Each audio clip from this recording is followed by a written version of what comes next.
আগের সপ্তাহে টিআরপি আসে সোমবার।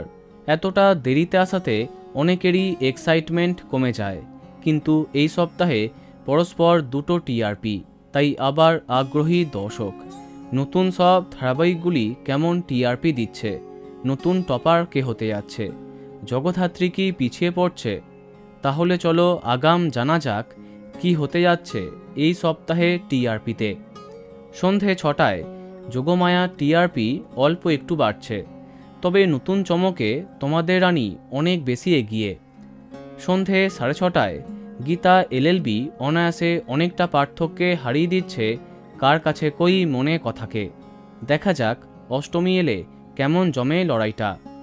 সন্ধে 7টায় কথা আস্তে আস্তে এগিয়ে আসছে, কিন্তু নতুন চমকে আবার একটু এগিয়ে যাবে জগদ্ধাত্রী। দেখা যাক কেমন হয় টক্কর। অপরদিকে নতুন গল্প বধুয়া এখনও এগিয়ে আসতে পারছে না।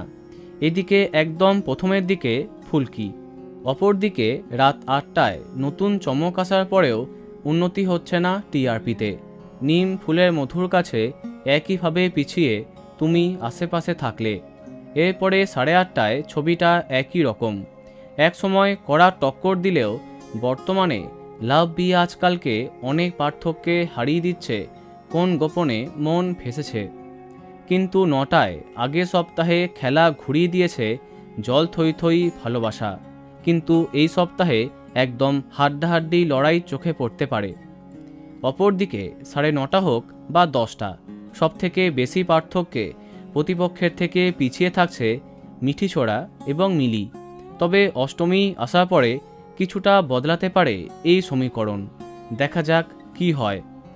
রাত 10:30টায় মন দিতে চাইকে হারিয়ে দিচ্ছে চিনি। এই সপ্তাহে টপার হবার দাবিদার জগদ্ধাত্রী, ফুলকি এবং গীতা এলএলবি। দেখা যাক কি হয়। তো বন্ধুরা, এখন তোমার কি মন্তব্য কমেন্টে জানাতে পারো। ভিডিওটি লাইক এবং শেয়ার করো। এই রকম আরও অনেক ভিডিও পেতে সাবস্ক্রাইব করো কারেন্ট পজ। ধন্যবাদ।